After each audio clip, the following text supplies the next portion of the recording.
বর্তমান দ্রব্য মূল্য তো বাংলাদেশে ঊর্ধ্বগতিতে, সকল কিছু হাই রেট, মধ্যবিত্ত আয়ের মানুষগুলো তো খুব কষ্টে আছে, নিম্নবিত্ত মধ্যবিত্ত। বর্তমান দ্রব্য ঊর্ধ্বগতিতে বলতে এগুলা আমি যে 20 বছর যাবৎ কাগজ দেখে আর 50 বছর যাবৎ মেহনত করি, এগুলোর জন্য অনেক মাল মেটাল আসছে, গাড়িও আসছে, মনে করেন সিএনজি এগুলো সব নতুন আসছে। মোবাইল এগুলো কন্টেনারে বাংলাদেশে আসছে, মোবাইল দিয়ে বাংলাদেশে সর্বপ্রথম আমি আসছি, তারপরে মোবাইল এগুলো আসছে।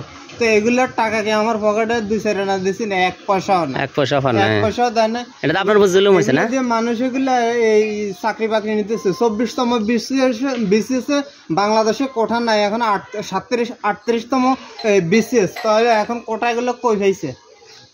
যখন কোটা ছিল না 24তম বিসিএস, এখন 38তম বিসিএস, অন কোটা আছে, অন কোটা এগুলো কতন হয়েছে, কাগজ এগুলো পাই, কোটা এগুলো হয়েছে। আচ্ছা যাক, এখন দ্রব্য মূল্য যে দেশের ঊর্ধ্বগতি, এটার জন্য এই কারণে এগুলো পয়সা পানায় খাই ফেলা। আচ্ছা, মানে খনিজ সম্পদটা কাটে না, এই দাম চাইলগুলোর দাম বাড়ছে, এটা বিল বানায় খাই ফেলা।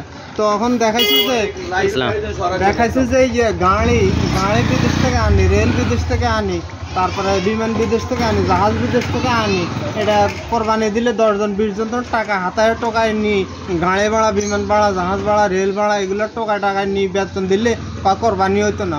এই জন্যে এই কোরবানি হওয়ার জন্য বিশ্বের সব মুসলিমরা কি করতো, যে খনিজ সম্পদ লয়ে লইতো, মাটির নিচে তো এটা লয়ে লইতো, তেল উঠাই ফেলাইতো, এই সমুদ্রের প্লাস্টিক উঠাই ফেলাইতো, উঠে এগুলো রেল বিমান বানাই, গাড়ি বাস বানাই, তখন এটা কোরবানি বলবৎ করতো, কোরবানি সহি শুদ্ধ করতো।